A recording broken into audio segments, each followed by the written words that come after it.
an incarcerated individual at Correctional Treatment Facility. This call is not private. It will be recorded and may be monitored. If you believe this should be a private call, please hang up and follow facility instructions to register this number as a private number. To accept charges and consent to this recorded call, press 1. To refuse, thank you for using Securus.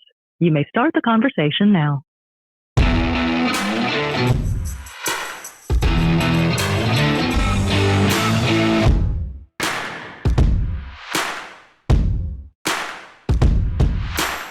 What's going on, everybody? Welcome to Blunt Force Discussion. I'm Anthony Russo. You probably know from Truth Will Set You Free, a hashtag BeTheChange, and of course now Blunt Force Discussion. We've got a very special episode today. We're going to have Cashley Kelly on.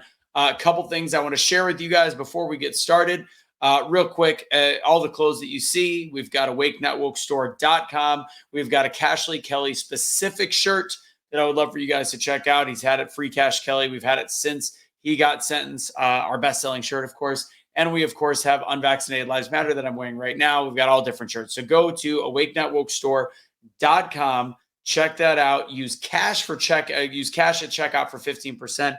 A large portion of that will go to Cash. Anything that if you buy the Cash shirts, specifically all of the proceeds, then go to Erica and Cash. So check that out. You're going to notice on this episode it is a little different because we have to do everything in 15-minute segments because we're having him call in from the jail, from the DC jail. So be patient with us. We had a lot of people send in questions. Thank you for that. And without further ado, you'll see all of our sponsors, by the way, in the stuff below. One of our main sponsors throughout and our affiliates is, let's see, I'll go ahead and bring them up real fast. We have got boom. Go to the Dr. Artist Show. Use BFD at checkout for 10% off. Those are all the different things you take to help yourself with COVID. If you've already had COVID, you've already had the jet, whatever it is. Check that out. Got a lot of good stuff on there. And BFD at checkout for 10% off. That helps us out as well. If you're interested in some of the other products, we've got bluntforce.mymonate.com. Email us. Email me with any questions on how you can support us. bluntforcediscussion@gmail.com. Our Patreon, patreon.com/bluntforcediscussion. And last but not least, for those of you that don't want to spend any money, which is awesome, and make money, maybe you've got a small business. Maybe you know somebody that has a small business. Maybe you are looking for a side job to look for businesses. Banks even can use this. It's the employee retention credits. I work with a company that will allow. It's called ERC, Employee Retention Credits. ERC BTC. If you look at the BTLY, the Bitly, that'll help you get there. So check that out. Essentially, it's up to 26,000 people. I'm going to keep saying the word essentially. Let's get this show started. I'm now going to introduce Cashley Kelly himself. So let's go ahead and get him on the line, and let's start our Blunt Force discussion with the Cashley Kelly. What's going on, everybody? We've got Cashley Kelly. We officially got him called in. I've got this whole system dialed in, so he's going to sound great. So calling in from the DC jail, we've got Mr. Cashley Kelly himself. Gitmo, Gulag, whatever you want to call it. Cashley Kelly, we're doing a little special Blunt Force discussion. What is going on, my brother? Same old, man. You know me. I'm maintaining. How you doing? Living the dream like I always do. So first question I'm going to ask you, we've got a lot of questions people have sent in and asked and wanted to hear from you. So the one thing that I want to ask you first is, what is your current status? I don't know when this will air, a couple days from now. So November 10th was your sentencing hearing. What is the status of that? What happened? And where are you going from here? Well, they gave me 60 days for parading and picketing, and it's 30 days consecutive and 30 days concurrent. So that means that I only got 30 days added on to my sentence, basically. And yeah, I'm still here in DC DOC, and yeah, I mean, just waiting to be transferred out of here, and looks like I'll be home. I always say a year, I say another year, but it's looking like I'm gonna have less than a year. So I'll be home sometime 2023. So a lot of people, I mean, people know what you just said, 30 days, 60 days total. For people that don't know, and a lot of people kind of forget this, there was the 48-month sentence from before that was based on, and I probably always get this wrong. That actual criminal violation when you were a gangbanger back in, is it 2010? Yeah, I was 2006 really. I joined the gang, and then I got out of it like 2000 2010. I got out of it, I would say. Yeah, about 2010. And yeah, I got indicted for that stuff in 2017. So they indicted me years later after I'd already done, became like a pillar in the community. Helped out, reclaim our kids, um, keeping kids away from gangs, drugs, and trying to correct myself. Which I did. And yeah, I guess my past still caught up with me though for things that I had little or nothing to do with, honestly. And but I got convicted of it because I knew things, like so it was conspiracy. Because I knew people were doing this or doing that, they convicted me of it because I was a part of the organization back And when I was a kid. yeah, and you had your trial, your sentencing, I guess you could say, for this was supposed to be in 2020. COVID hit. You started doing all the stuff with streetlights, with me, of Be the Change, all the different stuff, and then it I guess they did the sentencing, which was not supposed. Nothing that you did at the Capitol should have played a role because you hadn't been convicted of everything. But they did give you 48 Right. months for that, which is something now. Once you get out of the DC jail, you can then start to, I guess, do some special programs to try to get out as quick as possible. So, what is the best case and worst Yeah. case scenario? Worst case scenario, the end of 2023. Best case scenario, the middle, say about June. Okay. Get out quickly so we can, of course, I mean, it's beginning of June, but if the first thing we could have you do, even if it's digital, we'll have you on for Great American Summit. But anyways, That's great. let's start with some questions. We had some really great questions people sent in. Um, let's see. We'll stick to what you've been through there, and then we'll get into some other stuff. Rita Ladelpha Vito, or Vita Rita, I don't know. I like the name. She asked, "How did you stay sane, or how have you stayed sane in that place?" Honestly, it's it's definitely God. Number one. Number one, I stay prayed up, man. I stay talking to God and trying to do my best just to keep myself in a peaceful place spiritually. Number one. Number two, uh, my family. Erica, she's been a real big support. Um, you and all of you all actually that send me messages on the tablet. Um, the letters, people write me often. Um, yeah, just the hope, really the hope of getting out. The hope of getting out is kept me sane. Knowing that there's a big responsibility on my shoulders when it comes to my children, my community, and abroad now because, streetlights, I guess, has really gained a lot of traction from the letters and the stuff that I see on the tablet and will be the change as well. So yeah, I'm hopeful. So God, family, and yeah, hope. All right, good answer on that one. And I wanted you to know, I wanted to interrupt this.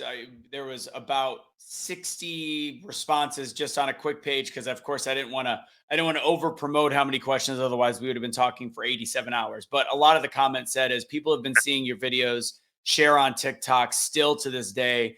They love following you. They miss you, miss your smiling face.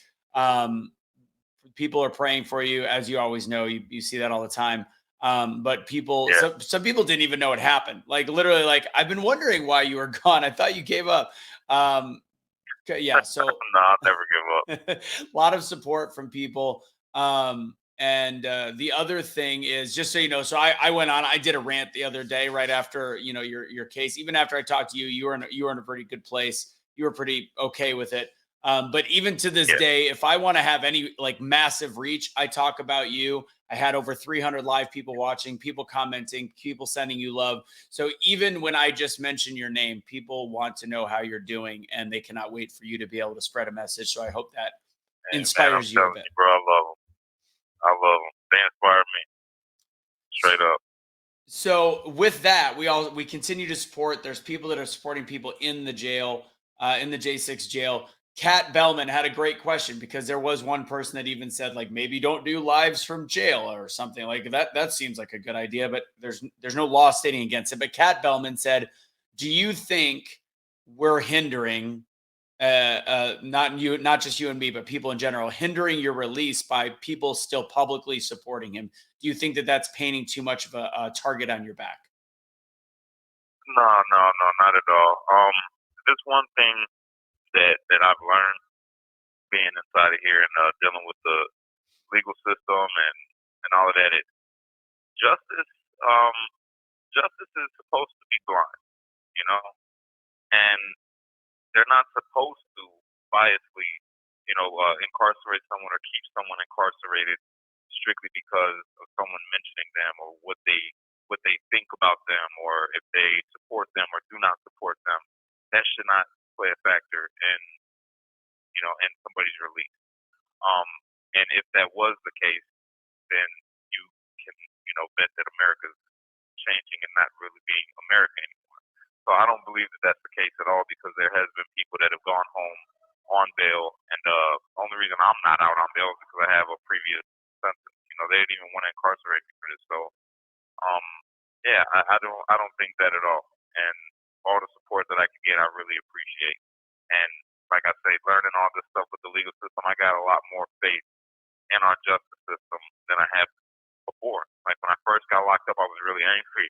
I was angry when the judge gave me 48 months. I'm not gonna lie, I was angry at the judge. I was just angry at the system. I'm like, America sucks. I was really upset. I'm like, I'm done with this. I'm done with it all. But now looking back and meeting all the people that I've met before I came here and while I've been here, justice is blind, and I got a fair deal on both sentences. It was done fair. It was just. You think So you it think you got a restored. fair you think you got a fair deal on the 48-month sentence? I do. Honestly, I do. Because, like I told you, I've been working on myself, spiritually, and I read. I read a lot. And in reading, you know, sometimes sometimes justice is administered even when it's not what you're guilty of. Like for me, I wasn't guilty of what they said I was guilty of for the 48-month sentence, right? But it was still justice because of the things that I did do that I didn't get in trouble for. I lived Gotcha. a whole different kind of life from the time of my youth up until being a man. It was crazy. I'm gonna say it like this: I was a I was a statistic, and I was part of the problem. I was part of the reason why people look at urban communities and think that it's a violent place or a crime-ridden place. So 48 months, really, I got blessed to get the 48 months. Pretty powerful perspective. Um, so somebody else has a great question. Kathy Ivers Mytal. So she said, "I'm a firm believer everything happens for a reason. Perhaps your message needs to be heard inside." And part of that question was, does he feel like you've changed any minds while you've been in there? Before you go, to be very clear, I don't think, and I have to ask the question, you don't really have any interaction with any other inmates except for J6ers, correct? Oh no, no, I have interactions with a lot of people because me, I'm the barber. So Oh, I okay. walk. Yeah, so I talk to them, and before I got here, I interacted with a lot of people, and throughout the system. When I was in Indiana in Porter County, I affected. And Erica can attest to this. She still gets messages from these people asking about me. Um, there's a lot of stuff that I did when I was there that I don't speak about because you don't let your left hand know what your right hand is doing. And I got blessed, what I'm saying, by a lot of people before I got incarcerated and after I got incarcerated. So I passed along some of the blessings that was given to me to the people inside of there, and I've still done that all the way into being here, just in a different way. So affecting people, definitely the message has still been real strong. I breathe unity everywhere that I go. I'm like a uniter anywhere that I go. Even in this place where they say it was like a bunch of crazy white supremacists and the most violent terrorists, extremists, and all this stuff. What they said about me and everybody in here. And yeah, I've been inside this place thriving, and I'm kind of a mentor, if you will, to a lot of the people that have came through here. Some people I didn't really get along too well with, not because they were racist, but because they was assholes. And they had a different kind of ideology that I couldn't break through the way that I wanted to, you know. So when I came, I just leave people alone and let them do them. They don't bother me. I don't bother them. And the ones that do, most of it, like I put it like this: 90% of the people that I've met inside of here, I can't wait to get out and actually hang out with. I'll put it like that. Do you a lot of the people in there are people that have never broken the law their whole entire life. I mean, everybody's broken the law one way or another, but never has done something egregious enough to be, arrested for serious crime. So some of them have been in there a really long time. Has their mental state just crumbled at all? Have you helped them with that? I know you've Oh gone yeah, through struggles 100%. too. There's a lot of that, and that's where I try to be there for them, and give them a pick me up, give them a kind word, ask them how they're doing, make sure that they got food, commissary, But yeah, the mental of a lot of people in here is definitely shifted for the worse. What's like the age range of people in there? What's what kind of people are you in there with, and how many? Well, right now we're down to 20 people in this pod, so we went from 50 to 20, and there's never been this many people or this less amount of people inside of here. It's always been more than this. Interesting. But the age range, everybody's pretty much older except for a few. There's a few people my age. Right now, there's probably like 3 people my age, and then the rest are all older. And then there's 2 people that are younger. One's like 27, and the other one's like 25. Wow. So I guess I didn't finish the other question because I didn't think so until you talked about being the barber. Is there any people as a conservative or Republican or whatever you want to call yourself at this point, black guy, and you're in the barber shop? Do you see a lot of the like criminals that go through there when you're cutting hair, and does it come up? Do politics actually come up in question in that setting? They were shocked when I told them that I was here for the Capitol. Really? Because that's why I'm in DC. I'm not here in DC because of my previous offense. I'm here in DC because of my offense in DC. So they were shocked, but most of them support it. Surprisingly, most of them support and what happened on January 6th, and a lot of them actually like Trump. Believe it or not, some of them don't like him for the fact that they say that he causes a racial divide in this country. As far as like little dog whistles or whatever they would call it, and when I tried to talk to them about it, like how I would normally do, it's a different setting, so I can't really be too vocal with, you got COs right there, and the barbershop isn't really a place to talk politics, but I did what I could, and they just, in return, they understood what I was saying, but in return, they told me there's one older guy there, he's a real cool dude, he's a Muslim brother, and he's real educated. And he was like, man, just so you know though, bro, he goes, the racial stuff in this country, he goes, it might not be like that in the world where we come from, but where we going, like when you go into the feds, he said you can't trust a white person. You can't trust anybody that's not black. That's what he told me. That's where his mind was. And in my mind, I'm like, well, I got family that's been all through the legal system, and I've already been through 2 different places where I've thrived, and I talk to anybody. That's just who I am. I can talk to anyone. But he said he goes, when it's crunch time and it goes down, you'll see the whites turn their back on you, and the blacks, you got to stick together, and you can't be hanging with the Mexicans. And I'm like, that's just not who I am. That's what I told him. I said, that's not who I am, and that's just not how I'm going to operate. So if that's the case, anywhere that I go, then it looks like I'm just going to have to do man time. Man time is I'm not a part of anything. I ain't a part of nobody's clique, none of that. I'm here. I'm going home. That's what I'm here to do. So I'm staying away from all of it. Do you have any idea where you're going, by the way? I have no idea. Did you say Texas or no idea? I didn't hear the last thing you said. I have no idea. Oh, gotcha. I thought you said no idea. Maybe Texas. I was like, what? Okay. No, I don't know. I don't know where to put you. So one of the last questions on jail and prison. When you're released, this is from Michelle Barnett. When you are released, will you work on prison reform? And then we'll talk about the food that they serve you guys. But it sounds like the justice system you felt failed, but then you thought succeeded. But you have talked to me about prison issues and all that. So will you work on prison reform as a part of your message? 100%. So for me, the court system is what I'm talking about as far as when I spoke about the legal system. But the prison reform, I 100% am going to be a huge advocate, because the things that I've seen in each one of my travels has made me, I feel bad for the people that are incarcerated. Like, for real. More than I feel bad for myself, because I know I got a time where I'm going to be going home. God willing, I don't die or something crazy. Um, I'm gonna be going home, and a lot of people are still going to be doing sentences. Thomas Webster, he just got 10 years. There's people in here that got a plea deal for 10 years. And then there's other people that I met, that's been released, and then people that were still here that were going to be here for the next 15 years. And to live in a place like this for that long it's not right. It's not right. And when you got people living in a cell that's got mold all across it, and the water coming out is nasty, and it's the food. It's not right. It's not right, man. It's insane. Do you speaking of the food, somebody said that same person, same question. Talk about the food, and I think we got a minute and a half before they'll cut us off on this set, and then we'll have you call you back.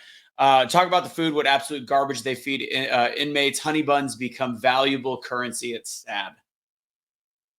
That's only in a place like this. Where I was at was a federal institution. This is a federal hold.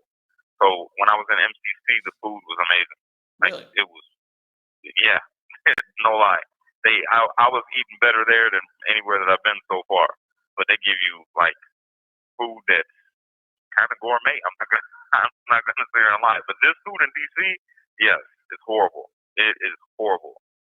So for 18 months or almost 20 months now, you've been eating garbage. How have you, and I know you're in great shape right now, so how have you stayed in shape? How's your health held up with crappy food?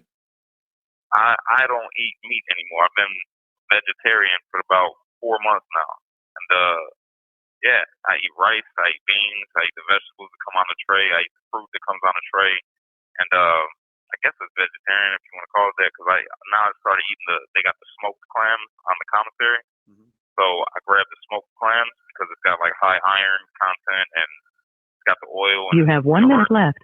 So yeah, I've been eating 1 pack of those a day to get my vitamins. Are you gonna go back to eating meat when you go back to a federal penitentiary? Nah. I think I'm gonna be doing a plant-based diet for the rest of my life. Really? That's my plan anyway. Yeah. It's my joints and everything feel better. I feel like I've gained muscle. I feel like my body has been like transformed since I stopped eating meat. Like I had all the stiffness in my joints, my shoulder problems that I had. It's all like literally it's gone away since I switched to no meat. It's weird. I did vegan and a little bit of vegetarian for a while. It worked great, but then I started supplementing it with like the soy products. I'm like, it tastes like meat, and then I think that's what screwed it all up. All right, call me right back. Okay, so next question, and yeah, we're gonna talk about the meaty. I mean, I was on your path too, but I don't know. I think there's good meats, but good meats get really expensive though. That's it, and that's a whole other bowl of issues in this country. But another time.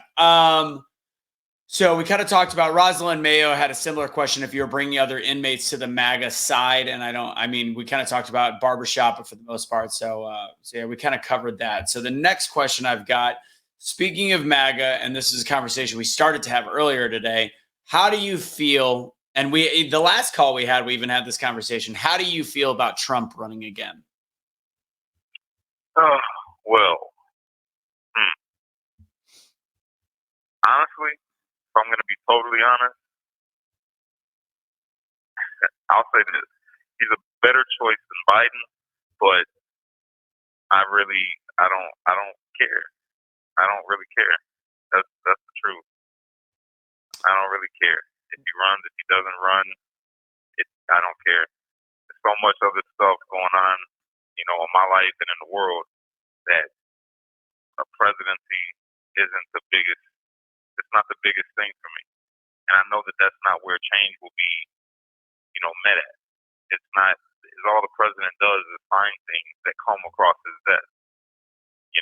So I think we need to get to the people that send the papers in the first place and influence them and have the votes based around them.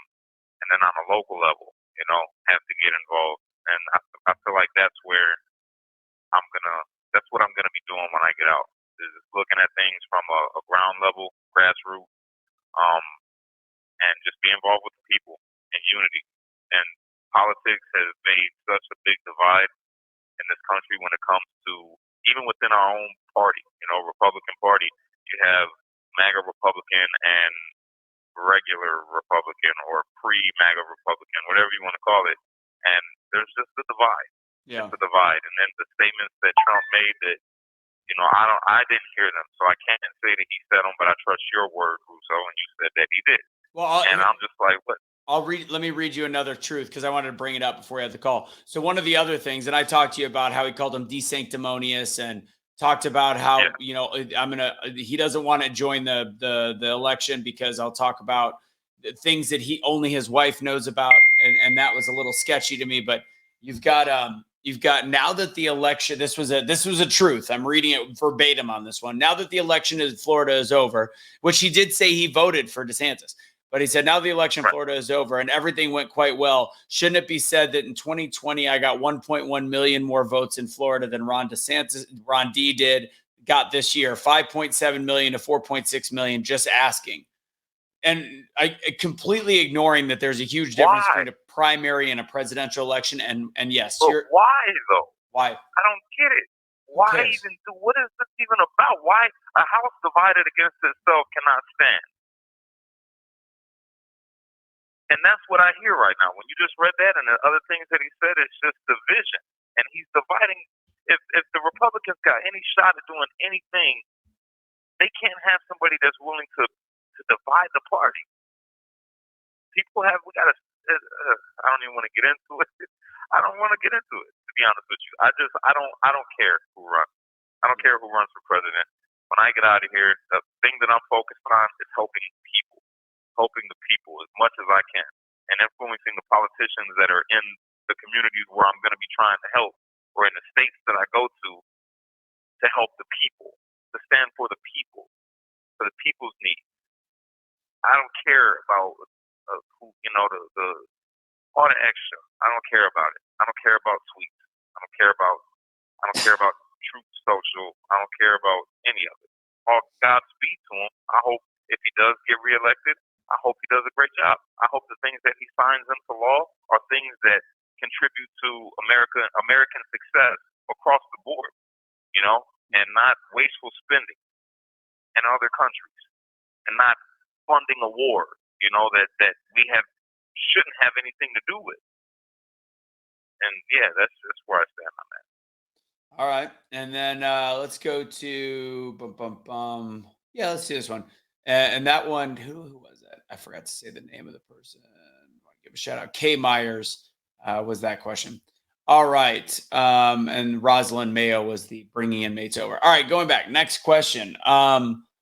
To date in your life, this is from Christy Elrod Church. To date, what is your biggest life regret, biggest life accomplishment, and have you learned any lessons while in prison that you want to share? And then I'll continue the question. It was like a 4-parter. But what's your biggest life regret? My biggest life regret. My biggest life regret.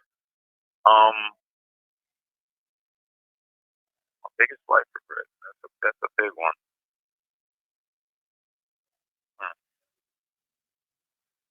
My biggest regret in life to date is, I would say, not being there for my children right now. I regret joining a gang. I regret not getting the education that I should have gotten. That would have potentially made me be able to leave my kids in a better situation in the event of me being away. Yeah. I think it's just one regret that I have is a lot, but there's also a blessing in each one of those regrets. I wouldn't be who I am today without all the life experiences that I've had. Truth. I was gonna say that for you. So, all right. So, what is your biggest life accomplishment? My children, definitely. Each and every one of my children. How have they been doing? I know you get a chance to talk to a decent amount of them. How have they been? I talk to all of them, Jerk. I meant decent amount. I meant a decent amount of of the time. I know you talk to all of them, and also when you talk to your 2-year-olds or your 3-year-olds, you're not having the most in-depth conversation. Yes, I am. Oh, yes, I yes, am. you are. My Nova be like, and I say, really, baby? What else happened? And then she said, and I say, And then when I talk to Cammy talks now. Yeah, Cammy actually, she has full-blown conversations with me. She sings songs with me. Yeah, it's pretty cool. But so they're all doing really well. They've been doing pretty good though. From what I've understood, Yeah. I mean, And you know what? I want to say thank you to you and everybody else that has made that possible for them to be okay. Because there's a lot of people out there that still to this day they're held true to their word, man. When I got locked up, they're like, we're gonna make sure that your kids, have birthdays and holidays, and we're gonna be there for them. And they have, literally, they have. And I really want to say I appreciate all of you. I love you guys to death. Thank you, and I can't ever repay you enough. And while you've been in jail or jail for now, what life lessons do you think have you learned, or what kind of perspective have you changed since you've been in there? Man, my patience. I've grown my patience, and I've learned tolerance. I've learned to control. I've learned to control my anger to a level that I never thought possible. Yeah, but the tolerance thing is real big. I've learned that just because somebody's different, doesn't mean that they're against me. Just because they have a different belief doesn't mean that they're against me. Because a lot of times, we take things personal. I say we as humans, we take things personal. Somebody in here, there's a lot of that. There's a lot of stuff when it comes to the LGBTQ stuff, and they get a little over the top, judgy, in their speech about how they feel about it. And for me, it's total opposite. I don't care. I don't care if somebody likes to dress a certain way or who they love or whatever. So tolerance is a big thing, and then religious tolerance. People got different beliefs as far as religion and stuff, and that has been built a lot on me in here. Tolerance to that, and then the patience, man. The patience. That's the big thing. Sometimes you gotta wait for them to open your door, to let you out, go take a shower. Sometimes you gotta wait for them to bring you toilet paper if you're locked in your cell. Sometimes you gotta wait to use the phone. The phones went out for a while. They went out for some days one time, and I had to be patient and not flip out because I wanted to talk to my children, and I told them I'll call them every day, and then I had to talk to them. So it's a lot of things, just patience. When the trays don't come on time, when we're hungry, stuff like that. So yeah, man, patience, tolerance. Do you remember when we started doing this? There was Dr. Frank you told me the first gay dude that you've ever befriended or become friends with. Yeah. It's crazy. Yeah. And then there's a J6er that's in here, Jessica Watkins. She's an oath keeper, who is transgender. And they had her in this pod with us. And she's an amazing person. And she's a friend forever. I always, if she ever picks up the phone and says, "Hey, Cash, how you doing? Can you help me out?" I'm going to say, "Of course, I got you." That's family. So it's crazy how you can change, your views can change, I like that. Last but not least on this question, what are some of she said 3, but what are some of the tasks? And somebody else said, once you get out, do you plan on, this could be all encompassing, do you plan on continuing to be a voice for the people? This person, that was Tracy Dickens. She said, "I'm hoping so. You're very relatable and real." That goes along with Christy. I know that you're going to continue to be a voice. So what are the top 3 things and tasks that you want to do when you get out? Well, top 3 things. 1, I want to do the prison reform. I want to talk to people. I want to talk to people that's locked up across the country, and the families even, and have them ask, what is it like for them inside the places where they're at? Because there are some institutions that are great. You have 1 minute left. Treat people well. I'm gonna call you right back. Okay, so we were at some of the other things that top 3 things. Top 3 things. Prison reform. Yeah. I want to look into that, and I talked about that, right? Yeah. Okay. So I also want to get into some outreach programs in the community for at-risk youth. So that's something that's real big. That I feel like if we're going to change anything, that we got to get to the kids, and help them have a place where they feel safe, which also goes into the street light community centers. That's a big goal of mine. And the third thing. So we've got prison reform. We're talking about, and then we'll do. You're talking about streetlights unity movement and just actually getting things started in the community to have direct action. And then number 3. All right, the number 3. I got an idea, and I'm just gonna say it while we're on here. Me and Russo, we're gonna probably create this when I get out. But the policy police, and that's something that I came up with in here, just thinking about it. And it's gonna be in each state that we can, get people from each state to look at policies that are being pushed through by the people that represent them in their state, and see if it's beneficial for the people.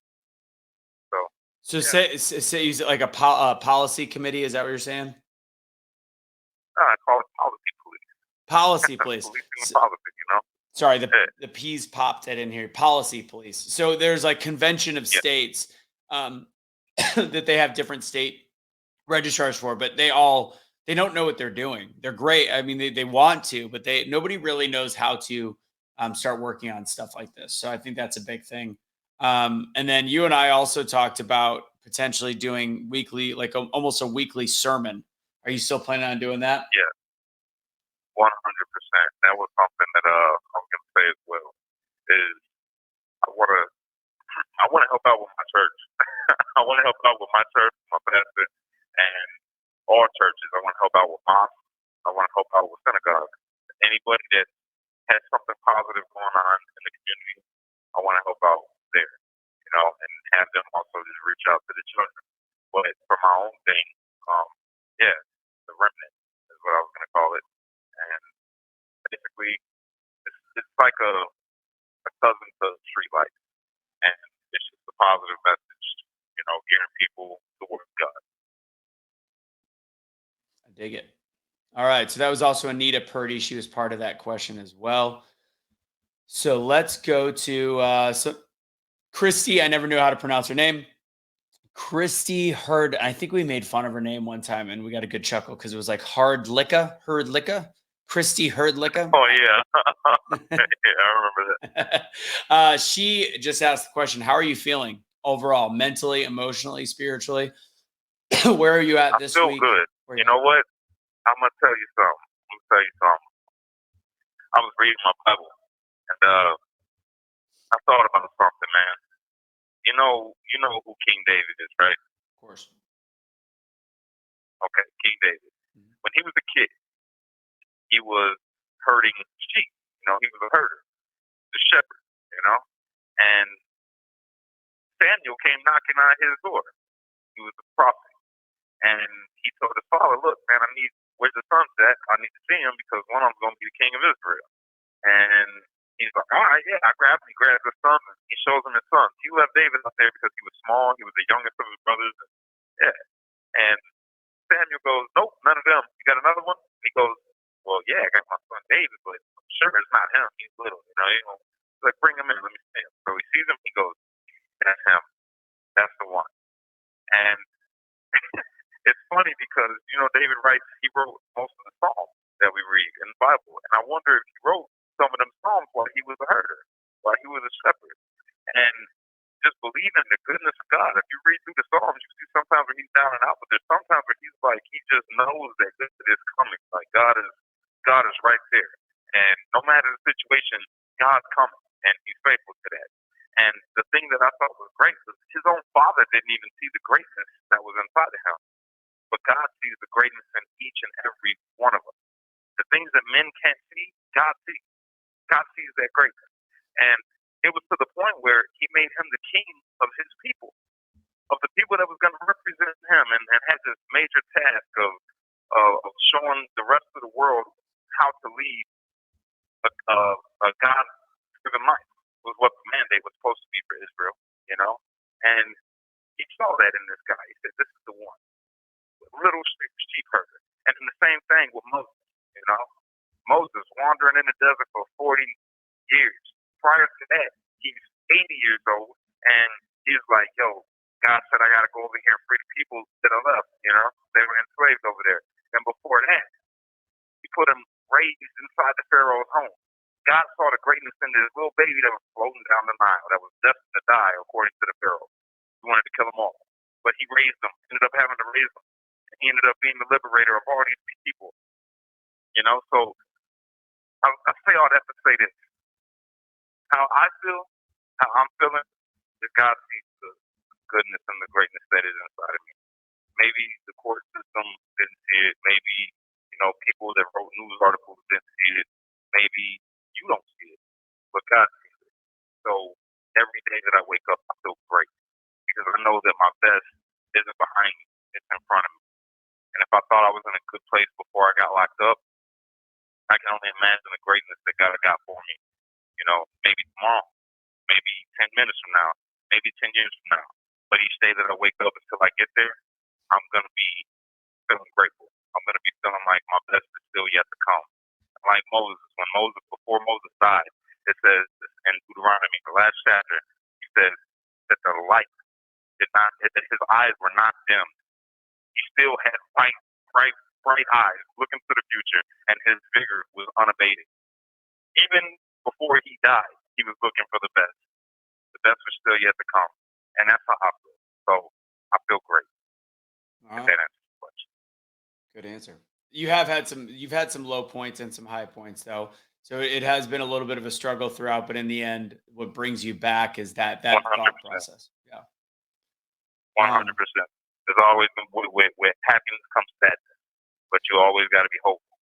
What is the day to day? And I added this because I know a lot of people have asked throughout it. So what is the day to day between what you have to do at the jail, not what you'll have at the federal center or federal detention center? So inside of here, I'm the head detail. God, you know, that's another thing. See, I became the head detail inside this place, which means that I run the cleaning crew of the pod, and I get more privilege and say so inside the pod, which is pretty cool. And I got a lot of other people to be part of the detail. So my day to day is I wake up in the morning, brush my teeth, wash my face, say my prayers, I read a little bit of scripture, and I come outside the pod. How big's your room? And I hang out. I actually got one of the 3 bigger cells. So my room is probably maybe 8 foot by 10 foot. Gotcha. One of the bigger cells. Got it. Yeah, it's a bigger cell. So I come out and I say what's up, say hey to everybody, and I sit there. We sit down, we put on the TV, they watch the news or something, and I'm reading. Got a book cut off in the corner somewhere, and then trades come at 11. Medication comes around the same time. We just sit here on Monday. Some days we go off a rec, so our rec schedule just changes from week to week. It'll be 3 days and then 2 days, 3 days and 2 days, and how long do you go out for? Sometime an hour, 1 hour, and then we come back to this place and we don't leave anymore. And we go to the barbershop once a month. Which you didn't get to go to through COVID, so you didn't get to go to the barbershop for over a year. No, nobody did. We were all locked down. We were on 23 and 1. Do you still have to wear a mask in there? So 1 hour out. Yes. You should. To this day, if you're in the pod out around people, you're still wearing a mask. Yeah. Well, we don't really listen to it. Like unless it's an officer that super enforces it, we don't listen. Gotcha. You know, if a lieutenant comes in and says grab a mask, to grab it. Got it. Okay. What we got left? But then 3 o'clock is lockdown. 2:30 to 3:30 is lockdown. We go back to ourselves. Everybody gets let back out at 4:30. We clean, detail cleans from 3 to 3:30 while everybody's locked down. We're out cleaning, mopping, sweeping, wiping everything down, doing a little protocol for COVID and all of that. And then yeah, everybody comes back out. And at that point, I'm either working out or I'm in my cell because I don't hang out with everybody a lot anymore. Like I'm pretty reserved unless somebody comes and they want to vent, they want to talk to me, and stuff like that. And yeah, I'm pretty much a loner.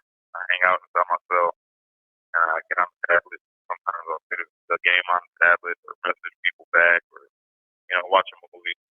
But yeah, then meds come again at night with the food, and I go to sleep. That's the day. Over and over. At least you get to read new books and see new things. You guys still get to watch a little bit of TV and still stay a little bit up to speed. Man, I read proper. I couldn't tell you how many books I've read. I've read a lot. I've read a library. I got a library. It's pretty cool. So this was a question by Jacob Skordal, which I know has been watching since the almost very beginning. I don't know if it's a statement or a question, but it's a little bit of both. Ask him if you remember some of your first live streams when having 3 people watching was normal, which I think was probably only your first live stream. Yeah, I think about that. It was during the pandemic and the world was shut down and people were on the verge of going crazy. Ask him what your message was. It's easy to lose sight of things when you get beat down enough, and also easily to lose perspective when trying to provide constant content. Getting caught up in politics, religion, etc., goes against your original purpose that you had. Your call for unity was what we, the people, needed. We still need it. Much love, Cash. Stay strong and stay focused, brother. What do you think? 100% correct. He is 100% correct, and I appreciate that. I appreciate that reminder. That's what. See, those kind of messages, those type of people, man. Those are the ones I want to say I apologize. I do. I sincerely apologize because I did lose sight of it. I got caught up in the politics just like everybody else did. So, yeah, I'm sorry for that. I do. I apologize. Yeah, I do remember. I think about that a lot. I remember when having 7 people on, I'm like, all right, we got 7 people. Here we go. And the first message was telling everybody to chill out about burning down the city and going toe to toe with the police, and we're going to get martial law put on us. And yeah, I remember that. And then the second video was Black Lives Matter, but when Black Lives Matter to us, and that one is the one that did it. That's the one that sent it over the top. And I woke up the next day and I freaked out because I had like 1 million views. And I was like, what the heck? Had all these different people from the radio wanting me on their, the radio stations and podcasts. And I did the Las Vegas radio thing, which was pretty cool. And then all these people sharing my stuff, Ted Nugent, Mark Levin, and Candace Owens and the Hodge twins. It freaked me out, and I got caught up. I will not get caught up again, though. Now inside of here, there's a lot of people that reach out to me. I've talked to different reporters. You have 1 minute left. I'm going to call you right back. All right, this will be our last one. I've got 3 questions left, so we'll be good on the last one. All right. Cool. I'll call you right back. Yes, sir. So we have got just a couple questions left. A little bit more talking about the day. A couple different things. Talking about overall, this is more political questions. But Joyce Trudell said, since you've been in there, I know you, and I can answer part of it. You've had access to a lot of video footage that we don't have. But do you have access to any of the video footage that you've seen from the day of January 6th? She said, if I'm not mistaken, video footage of buses full of people were brought in there, seem to be shown because there's issues. People in security were purposely opening gates and encouraging people through those gates. Have you got to see that footage that would have been used in your discovery? Yeah, we've seen a lot of stuff. About the bus flows, I have not seen that. I know that was something that was being said even before I got locked up. But as far as like the security opening the gate, yeah, they did. But we got a lot of different footage in here that it shows a lot of different things, and it's hard to say, why police open up gates or why did they move out the way and let people in. And I guess if I was to be fair, say got put ourselves in positions like there's a bunch of people, that are doing things that we didn't know. Like I didn't know a lot of the stuff that I know now, and I can't excuse everybody. I know some of the people in here I can excuse 100% to say that they were acting as a defense of a third party when they started, fighting cops. But there's other people that I cannot say that about, and it's unfortunate, but it's true. And it was just a crazy day, man. It was a lot of chaos. We don't know who was there that was an agitator. We don't know who was there that was actually a Trump supporter. We don't know who was there that on the police force that went there for nefarious reasons because they wanted to beat up Trump supporters. These are statements that was made by police officers that you guys haven't seen. That's on camera. They're like, oh, I can't wait to beat these Trump supporters' ass and all kinds of stuff. So it was like they were planning it. And then on the other side of the people, there was people that also went there planning, to do harm. So I can't say, what was in somebody's heart or what was not in their heart. I can only go by what I've heard and what I've seen with my own ears and with my own eyes. And yeah, I mean, I know that I wasn't there for none of that. And I can leave that there. I wasn't there for none of that, and yeah, it's hard to say who was who and why people did what. All right. And let's see. Erica Fannin says, we all know you are being used as an example, quote unquote. Do you regret any of it? Do you regret standing your ground due to the outcome? And would you do it again? And by an example, I think that's interesting considering during the sentencing, the prosecutor essentially saying to you, we need to make an example.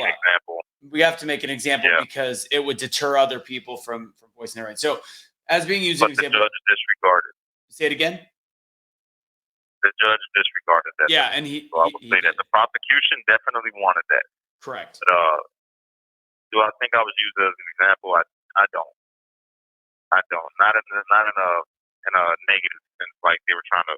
Well, the judge anyway. I know the prosecution was, but the judge did not use me as an example. He just administered justice, and that's what our court system is supposed to be about, and what the prosecutor was at, and that's part of the thing that I want to fight when I get out of here is the two tiers of justice. I don't like that. Justice is justice. You don't give somebody a harsher sentence just because you disagree with them politically. I think that's wrong. In any way, for any side, would I change anything? Like, would I do it again? I'll say this. January 6th was a horrible day. It was a horrible day. Had I known that things were going to happen the way that they happened, I definitely would not have went. I would not have went. Do I regret standing up for my belief and voicing my opinion and using my First Amendment right? Not. I think that the protest was a great idea. I think that it turning into a riot was the part that it was that, I feel like a hypocrite because I preached against, riots and all of that in 2020. And I was calling people to unity, to stop the violence. And then here I am, part of one of the, if not the most infamous day in American history today. Something that I'm a part of a history that puts a bad light on America.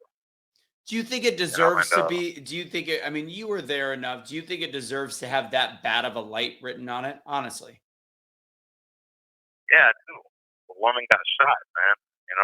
Ashley Babbitt. She got shot, man. She got murdered, and I feel like that's horrible. It's a loss of life. There was a man there that got shot with a pepper ball through his face. For protesting, but not knowing there were people up in front of him that were throwing things and trying to break through barricades, and we didn't know that by the time that we got there, barricades were up. We didn't know that. We were standing. We didn't know we weren't allowed to stand there, right? Because the barricades was already down from the people that got there before us. The police officers that killed themselves and died of heart attacks or whatever it was, because of the stress of that day, and it's a lot, man. It's all the way across the board. Families are torn apart. Right now, families are torn apart because there's people that are being because police antagonize them or they antagonize police. However you want to look at it, families are destroyed, families are broken. So it's not a great day, you know. It's not a great day. It is something that I got indifferent feelings about on a lot of different levels, you know. So I'll then go to Marla Faith, or Faith Marla. I know her name's Marla Faith. She was one of our very early followers. This is the last question from the audience, and it goes in with that point.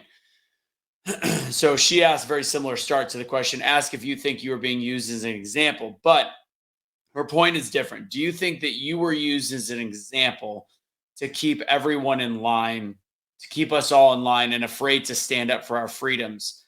She also said that please tell him we miss him and keep his family in his prayers. But let me follow up to her thing, because I have the similar question. Do you think what January 6th is, not just you, separate you from it, what they're seeing from January 6th, the fallout, the January 6th commission, do you think that this is a scare tactic in order to keep Yeah, people from standing up for their freedoms? yeah, I 100% do. I don't think that January 6th, when I say this is going to be recorded in history and it's one of the biggest days, I am no way comparing it to like what they did on the news, talking about it's worse than 9/11 and it's worse than. I don't believe that for 1 second. I believe that it was a tragedy. That it was a tragedy because of people, that got hurt. That sucks. I didn't want for nobody to get hurt. Um, but definitely the January 6th committee and the way that they overdid it all. There wasn't a committee put, and I'm not trying to do it apples and oranges thing with saying, oh, there wasn't a committee put together for the riots of 2020, but there wasn't a committee put together for the riots of 2020. You know what I'm saying? And it's like I say, that two-tier justice is the same thing. One political side is more geared towards propaganda and trying to keep people in control by fear, and it is not okay. It's not okay because they're using their political power to persecute people that don't share their political ideology, and that's not great. That's not a good thing. That's something that I stand against 110%. But I'll say this: it's not just on one side. Both sides have their ways of doing things, of propping things up. One is just more flamboyant with it. One is more boisterous with how they do it. That's all. For me, my message, like what the brother said, that said the message about the unity. That's why I'm calling for unity now, man. I'm calling for unity under good. Unite for what's right. You know what I'm saying? Not unite for the right. Unite for what's right. And if we're gonna fight, if we're gonna unite, don't fight, we're not gonna fight each other. What we are gonna fight is corruption. That's where the fight has to be.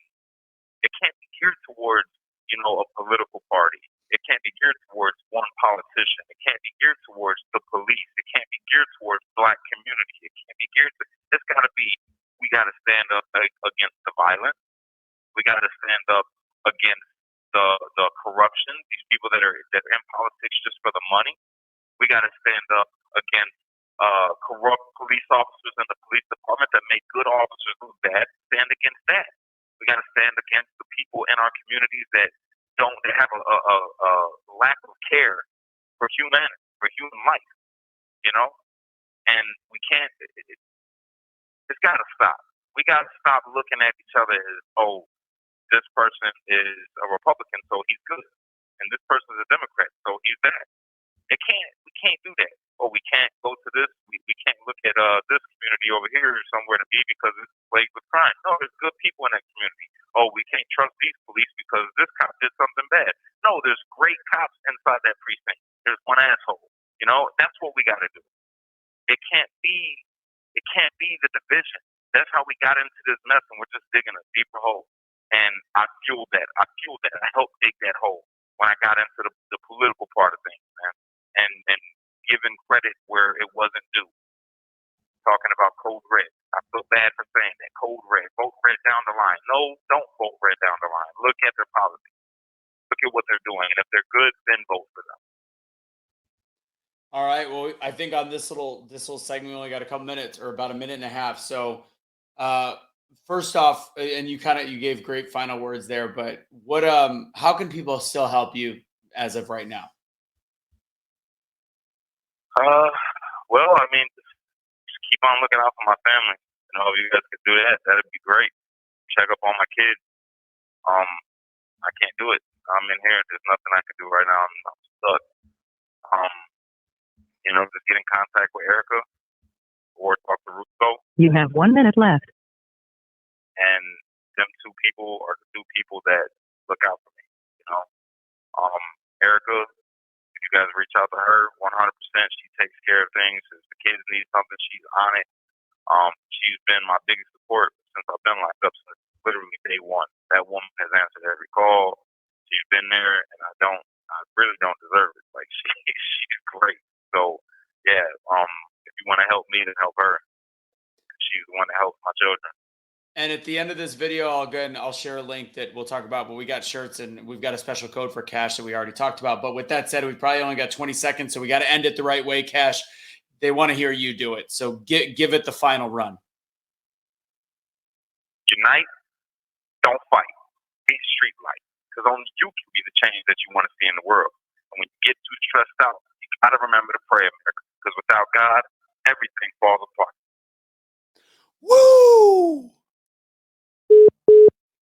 All right, guys, we are wrapping this episode. Again, we have to do it in segments. I probably explained that at the beginning of the show. Thank you guys for joining another blunt force discussion. It was a pleasure. And if you want to support Cash or any of the stuff we've got going on, there's always the Patreon. And if you do it specifically for Cash, just leave a note and we'll give whatever Patreon allows for that. We also BeTheChange has that. But ultimately, support it and also want to rock a t-shirt, go to awakenotwokestore.com. Again, that's awakenotwokestore.com. And maybe I'll throw it up in here, make it make sense for you guys. But now I'll just say it. awakenotwokestore.com. Usually I say use Awake for 15% off, but there's specific Cash shirts that you can find in the actual store. Anything bought on that, all the proceeds go to Cash. But if you use Cash at checkout for 15% off, that will mean that anything that you buy in the store will have stuff go to Cash as well. Probably over half the proceeds, somewhere on there. I'll work out a number, but those will go to Cash. Use Cash's discount code to help Cash. Anything that's the Cash shirt, all goes to Cash. Either way, a lot goes to Eric and his family. Thank you guys for supporting. That's what I got for you guys. I appreciate you guys for joining and have a fantastic evening.